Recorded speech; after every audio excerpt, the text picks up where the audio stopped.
सुरतकुमारा जय गुरु जय गुरु राया जय गुरु ओम श्री राम सूरत कुमार गुरु महाराजा राम सूरत कुमार योगी राम सूरत कुमार योगी राम सूरत कुमार योगी राम सूरत कुमार जय गुरु राया 1972 ஆண்டு ஏப்ரல் மேல நல்ல மழை. எங்கள் ஊர் ஞானானந்த தபோவனத்துக்கு பக்கத்தில் குடமுருட்டிங்கிற கிராமம்.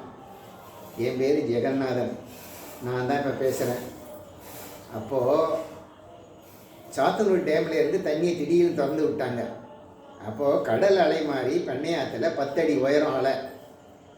அப்போ வந்து தபோவனத்துக்கு பார்டரையே ரோடு மேலேயே தண்ணி ஏறிடுது. அப்போது ஞானானந்தர் முதல் தரிசனம் பண்ணணும். அதாவது சாமி ஞானானந்தர் குளிச்சுட்டு 3 மணிக்கெலாம் வெளியே வந்துடுவார். 3 மணிக்கெல்லாம் வெளியே வந்தாங்க. அதுக்கு முன்னாடியே பக்தர்கள் குளிச்சுட்டு முதல் தரிசனம் பார்க்கணும்னு நிறைய பேர் நிற்பாங்க. என்னடின்னா ஞானிகளை முதல் தரிசனம் பார்க்குறது ஒரு விசேஷம். அந்த மாதிரி நினச்சிட்டு இருக்கும்போது நிறைய பேர் காலையிலே சாமிக்கு முன்னாடி 2 மணிக்கு 1 மணிக்கு ஏந்திரிச்சு குளிச்சுட்டு சாமி ஏந்திரிச்சு வர ரூமில் பாத்திரத்தில் குளிச்சுட்டு வராருன்னா அங்கேயே நின்று வந்து கும்பிடுவாங்க. அப்படி பார்க்கணுன்ற ஆசை நிறைய பக்தர்களுக்கு உண்டு. அது மாதிரி பாம்பேயிலேருந்தே ஒரு இன்ஜினியர், அவர் பிராமின் தான், அவருக்கு அப்போது 40 வயசுக்கு மேலே இருக்கும். அப்போ வந்து இருந்தார். அப்போது அவர் என்ன பண்ணுவார்னு கேட்டிங்கன்னா, தபோவனத்தில் கிணறு இருக்குது, தண்ணி இருக்குது, அங்கெல்லாம் குளிக்க மாட்டார். நேராக பண்ணையாறு போவார். ஒரு கிலோமீட்டர் தள்ளி சுப்பிரமணியர் கோயில், ஐயனார் கோயில் இருக்குது, அதுக்கிட்ட படித்துறை. எங்கள் ஊர் கிராம ஜனங்கள்லாம் அந்த வழியாக தான் திருக்கோயிலுக்கு போவாங்க. அந்த படித்துறையில் ஒரு பெரிய பாறை யானை படுத்திருக்க மாதிரி படுத்திருக்கோம். அதில் சென்ட்ரலில் ஒரு 3-4 அங்குலம் கேப் இருக்கும். அது எப்படி யானை விட பெருசாக தான் இருக்கும். குறுக்கு வாட்டத்துலேயும் யானை பெருசு மாதிரி தான் இருக்கும். தரையில் படுத்திருக்க மாதிரி இருக்கும். அதில் சென்ட்ரலில் ஒரு பிளவு இருக்கும். ஒரு 3 அங்குலம் இல்லை 4 அங்குலம் இருக்கும். அதுக்கு மேலே 3 அடி 4 அடி தண்ணி போயிடுச்சு. இவர் 2 மணிக்கு ஆற்றுல போய் இறங்கிட்டார்.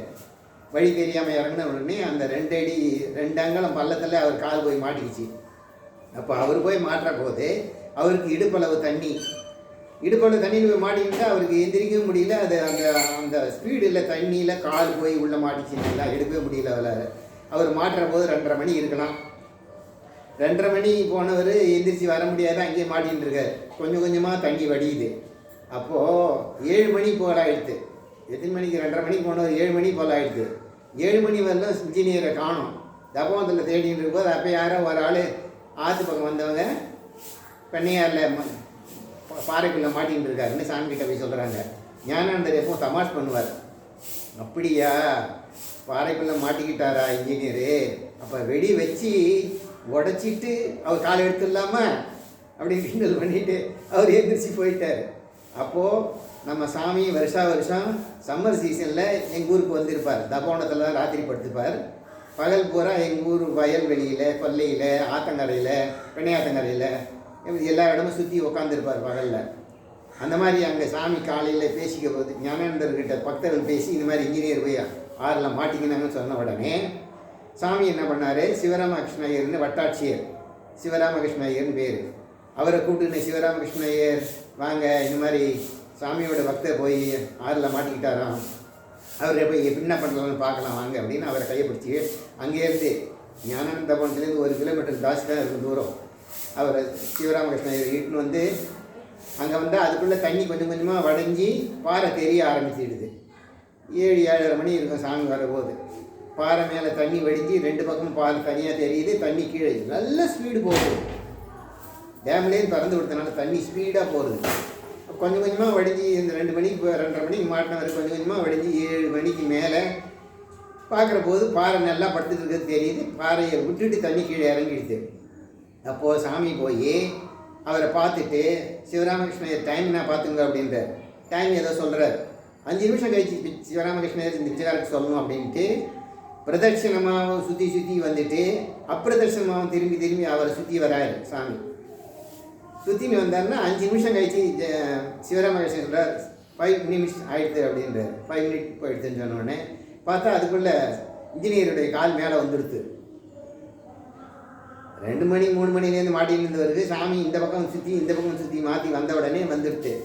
சிவராமகிருஷ்ணருக்கு அவர் தெரியும், சிவராமகிருஷ்ணன் சொல்கிறாரு, இவர் தான் நம்ம சாமி அனுப்பிச்சி விட்டாங்க, இவர் வந்ததுனால தான் பாருங்க நீங்கள் கால் வந்தது, இல்லாட்டி நீங்கள் இவ்வளோ நேரம் கஷ்டப்படுங்க. அப்புறம் அவர் எந்திரிச்சு நமஸ்காரம் பண்ணார். அதெல்லாம் தெரியாது, இதெல்லாம் நான் வந்து நேராக பார்க்காதது, கேள்விப்பட்டது தான்.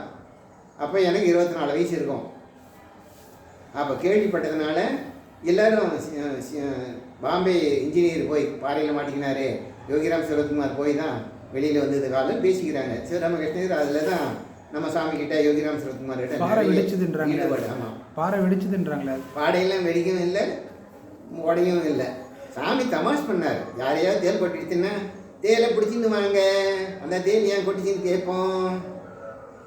அந்த தேலை போய் இவங்க ஏன் கடித்தாங்க, அப்படி தான் கிண்டல் பண்ணுவார் சாமி. அவர் வந்து வைத்தியத்துலேயும் 1ஆம் நம்பர். ஞானிகள்கிட்ட சொல்லியாச்சுனாலே அவங்க எவ்வளோ பெரிய விஷமாக இருந்தாலும் இறங்கிடும். அதுக்காக ஜனங்க போய் சொல்லுவாங்க. அவர் அது மாதிரி தமாஷ் தான் பண்ணுவார். பாறையை உடச்சி எடுக்கலாம்னு சொன்னது தமாஷுக்கு தான். ஞானானந்தர் போய் உடச்சி எடுக்கலை, யோகிராம் சிவகுமார் போய் உடச்சி எடுக்கலை. அப்படியே தான் கால் வெளியே வந்துடுது. சாமி 10 சுற்றி இப்படி சுற்றி வந்தார், 10 சுற்றி இப்படி வந்தார். 5 நிமிஷம் சுற்றலாம். 5 நிமிஷத்துக்கு ஒரு 10 அடி 5-6 அடி அகலத்துக்கு எத்தனை சுற்றலாம்? 5 நிமிஷத்தில் அவ்வளோதான் சுற்றி இருப்பார். கால் வேலை வந்துடுது. அப்புறம் 3 பேரும் திரும்பி இதை போனதுக்கு வந்துடுறாங்க. அப்புறம் ஜனங்கள்கிட்ட பரவுது, யோகிராம் சிவகுமார் போகலன்னா இன்ஜினியர் வெளியே வந்திருக்க மாட்டார் அப்படின்னு பேசிக்கிறாங்க. அப்போ அந்த இன்ஜினியரில் எனக்கு தெரியும், நான் பார்த்துருக்கேன். அவர் பாம்பேலேருந்து இதுக்காகவே சாமியை பார்க்கறதுக்காகவே வருவார். லீவ் டைமில் இங்கே தங்கியிருந்து பார்த்துட்டு அப்புறம் சாமிகிட்ட பர்மிஷன் வாங்கி தான் பாம்பேக்கு போவார் வேலை பார்க்குறதுக்கு. அந்தளவுக்கு பெரிய பக்தர். ஞானானந்தர்கிட்ட நிறைய பக்தர்கள் முதல் தரிசனம் பார்க்குறதுன்னு காலையில் குளிச்சுட்டு வர்றதுக்கு முன்னாடி இவங்கெல்லாம் குளிச்சுட்டு இவங்க ஃப்ரெஷ்ஷாக நிற்பாங்க. சாமி வெளியே வந்தோடனே எல்லோரும் தம்முன்னு ஒன்று விழுந்து நமஸ்காரம் பண்ணுவோம். சாமி அப்படியே பார்த்துக்கிட்டே போவார், ஒன்றும் சொல்ல மாட்டார், யார்கிட்டையும் எதுவும் பேச மாட்டார், விழுந்து கும்பிட்றதோடு சரி. அதுமாதிரி சுற்றி வர தபோவனத்தில் சுற்றி வர்றதில்ல வழியில் தான் அவருடைய குடிக்கிற ரூம் இருந்தது. அந்த ரூமில் இருக்கிற போது நீட்டாக வராண்டா மாதிரி இருக்கும். அதில் வந்து பக்தர்கள்லாம் வரிசையாக நின்றுட்டு இருப்பாங்க. அவர் வெளியே வந்தவுடனே முதல் நிற்கிற ஆள் முதல்ல விழுவாங்க, மறுபடியும் 1 2 3 நிறைய விழுந்து நமஸ்காரம் பண்ணுவாங்க. சாமி பார்த்துக்கிட்டே போய் அந்த நவராத்திரி ஹாலில் ஒரு சேர் இருக்குது, அந்த நவராத்திரி ஹாலில் ஒரு சேரில் போய் உட்காருவார். அதுக்கப்புறம் நவராத்திரி ஹாலுக்கு வெளியில் ஒரு சேர் இருக்குது, இப்பவும் அங்கே இருக்குது. பெரிய மண்டபத்தில் பழைய பில்டிங்கோட கொஞ்சோண்டு விட்டுருக்காங்க. அந்த சேர் அந்த இடத்துல தான் இருக்குது, கரும்பு நாற்காலி. அது உள்ள நவராத்திரி மண்டபத்தில் உட்காந்துட்டு கொஞ்சம் நேரம் கழிச்சு மறுபடியும் எழுந்திரிச்சு வந்து வெளியில் உட்காருவார். அது வந்து அப்போ பூந்தோட்டமாக இருந்தது, வராண்டா மாதிரி பில்டிங் இருந்தது. இப்போ வந்து பெரிய மண்டபம் கட்டிட்டாங்க. அதனால் அந்த பழைய பில்டிங் வரலும் சாமி உட்காந்த இடத்துக்கு மறக்கக்கூடாதுங்கிறதுக்காக அது வரலும் பழைய பில்டிங் கூட கொஞ்சோண்டு விட்டுட்டு இருக்காங்க. இப்போ அப்படியே நேராக மறுபடியும் என்ன பண்ணுவார், இப்போல்லாம் சமாதிவாதம் இருக்கிறதெல்லாம் அந்த இடத்துல ஒரு பெரிய சமாதிக்காக 6 அடி 6 கோணத்தில் அறுகோணத்தில் ஒரு 10 அடி ஆழத்துக்கு சிமெண்டாலி கட்டி தனக்காக அது உள்ள மணலை பட்டி வச்சிருந்தார் சாமி ஞானானந்தர். அப்படியே சுற்றிக்கிட்டே வந்து பாத பூஜை எடுத்த மண்டபத்தில் அங்கே ஒரு சிமெண்டால் ஒன்று இருக்கும், அதில் வந்து உட்காந்துப்பார்.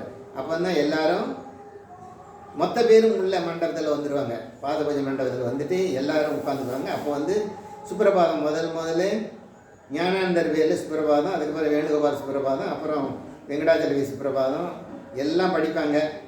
அப்புறம் அகஸ்தியர் பாடல்கள் நிறைய படிப்பாங்க. அங்கே அகஸ்தியர் பாடல்களில் நிறைய பாடல் இருக்குது.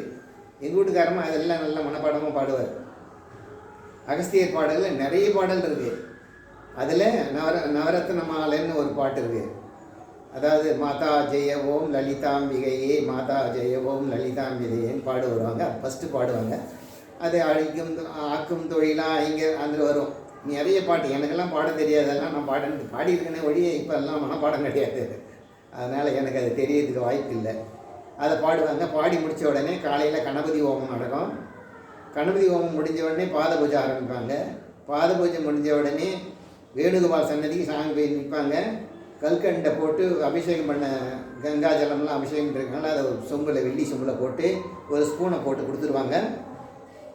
அப்போ பாத பூஜை பண்ணுறவங்க பிரசாதம் முதல்ல கொடுப்பாங்க சாமி ஞானானந்தர். அதை வாங்கினதுக்கப்புறம் மீதி பக்தர்களுக்கெல்லாம் சாமியை தீர்த்தம் கொடுப்பார். அதில் கல்கண்டு போட்டிருக்கோம், துளசி வாசனை ஏலக்காய் வாசனை எல்லாம் அடிக்கும். எல்லோரும் தீர்த்தம் வாங்கிட்டு போவாங்க. அப்படியே பிரதர்சனமாக வந்துடுவாங்க. காலையில் அப்புறம் பஜன் முடிஞ்சிச்சு. பூஜையெல்லாம் முடிஞ்சாச்சு. அதுக்கப்புறம் அவங்கவுங்க அவங்க இடத்துக்கு போயிருக்காங்கன்னு வச்சு